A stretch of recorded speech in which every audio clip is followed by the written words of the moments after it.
ቀናችሁን የምትጀምሩበት መንገድ ቀናችሁን የምትሉበትን መንገድ ይወስናል። ከእንቅልፍ ከነቃው በኋላ ያሉትን 30 ደቂቃዎች ዘ ፕላቲኒየም 30 ብዬ ነው የሚጠራቸው።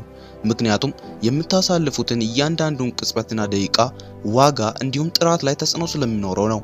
ጥበብና ሰልፍ ዲሲፕሊን ካላችሁ በዚህ ጊዜ ውስጥ ቀና ነገሮችን ብቻ አስቡ፣ እንዲሁም ትክክለኛ ተግባራትን ብቻ አድርጉ። በዚህም ቀናችሁን አስደናቂ ሲሆን ታዩታላችሁ። በቅርቡ ሁለት ትንንሽ ልጆችን ይዤ የአይማክስ ኤቨረስት የሚለውን ፊልም ለማየት አቀናው።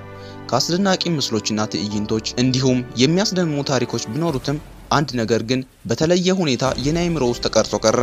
ይህም ተራራው ላይ የሚወጡ ሰዎች ጫፉ ላይ ለመድረስ መሰረታዊ የሆነ ጥሩ የቤዝ ካምፕ ሊኖራቸው ይገባል።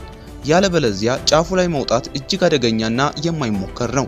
ከታች ካምፕ መኖሩ ራሳቸውን ለማረጋጋት፣ ለማሳረፍ እንዲሁም ኃይላቸውን እንደገና ለማደስ ተገቢ ነው።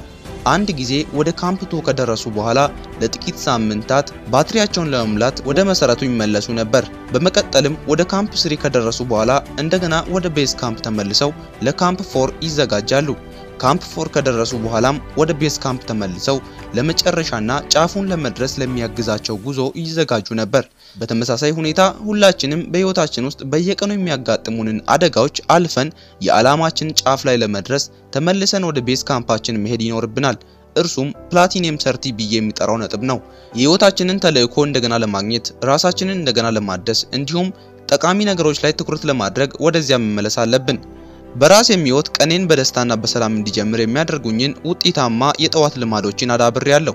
ከእንቅልፌ እንደነቃው ደስታና ሰላም የተሞላበት ጅማሬን ለማድረግ ወደ ግላዊ መደበቂያ ይገባለሁ።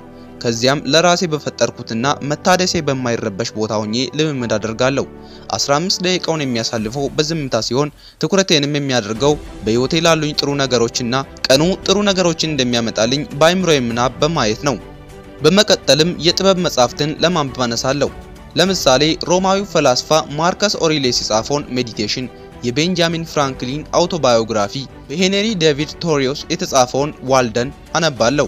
በእነዚህ ስራዎች የሚማራቸው ትምህርቶች የእውነትን ዋጋ ያላቸውና ቀኔን በብሩህ ሁኔታ እንዲጀምር የሚያደርጉኝና የሚያበረታቱኝ ነገሮች ናቸው። እናም እነዚህን ውድ የጧት ልማዶችን ሲያደርግና የጥበብ መጻሕፍቶችን በሚያነብበት ጊዜ የቀኔን እያንዳንዷን ደቂቃ የሚያደምቁልኝ ውብ ደቂቃዎች ናቸው። ስለዚህ ቀናችሁን በደንብ ጀምሩ። መቼም አንድ አይነት አትሆኑም። ሮቢን ሻርማ Who Will Cry When You Die ከሚለው መጽሐፍ። ውድ የቻናሌ ቤተሰቦች ይህን ቪዲዮ ከወዳችሁት ላይክ አድርጉ። እንዲሁም ደግሞ ለዚህ ቻናል አዲስ ከሆናችሁ ሰብስክራይብ ማድረግ ቤተሰብ መሆናችሁን እንዳትረሱ እያልኩኝ እስከ ቪዲዮአችን ፍጻሜ አብራችሁን መቆየታችሁን እንዲያቅ ሀቢት እያላችሁ ኮሜንት ሴክሽን ላይ ጻፉልኝ። እስከ ቪዲዮአችን ፍጻሜ አብራችሁን ስለነበራችሁ ከልብ እያመሰገንኩ በሌላና በቀጣይ ክፍል እስክንገናኝ ድረስ መልካም ጊዜ። ቻው።